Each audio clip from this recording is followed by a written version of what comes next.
చేతిలో కోడిని పట్టుకుని జూబ్లీహిల్స్ నియోజకవర్గంలోని ఇంటింటికి తిరుగుతున్న ఈ మహిళలంతా చికెన్ బిజినెస్ చేసుకునే వాళ్ళనుకుంటే పప్పులో కాలిసినట్లే. సికింద్రాబాద్ కంటోన్మెంట్ ఉప ఎన్నికలో కాంగ్రెస్ కి ఓటేసి మోసపోయిన ఓటర్లు వీళ్ళు.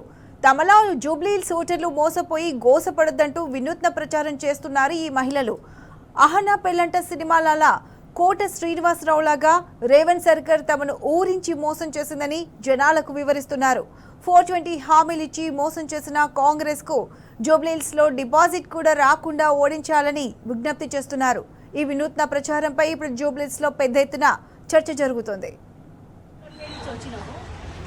రేవంత్ రెడ్డి 6,000 ఇల్లు ఇస్తానని ఇయ్యలేదు, పట్టాలు ఇస్తానని ఇయ్యలేదు, గ్యాసులు 500 అన్నది ఇయ్యలేదు, 2,500 మహిళలకు అన్నది ఇయ్యలేదు, 4,000 పింఛన్ అన్నది ఇయ్యలేదు.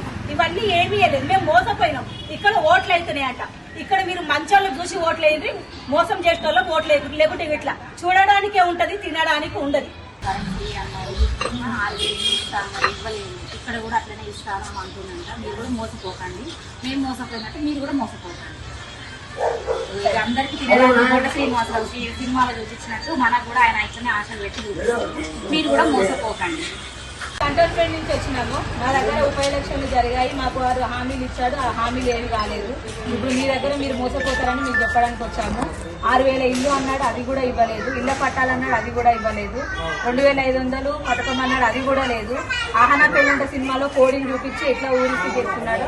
ఇప్పుడు మిమ్మల్ని కూడా అలా ఊరిసి చేయడానికి వస్తున్నాడు. ఆ మోసపోతామడే మీరు మోసపోకండి. కంటోన్మెంట్ నుంచి వచ్చినాం. 6 హామీలు ఇచ్చింది కాంగ్రెస్ ప్రభుత్వం, ఏది చేయలేదు. ఇల్లు ఇస్తానన్నారు, ఇల్లు ఇవ్వలేదు. ఇళ్ళ పట్టాలు ఇస్తానన్నారు, ఇవ్వలేదు. పింఛన్ ఇస్తానని పింఛన్ ఇవ్వలేదు. మీరు కూడా మోసపోకండి, మేము మోసపోయినట్లు.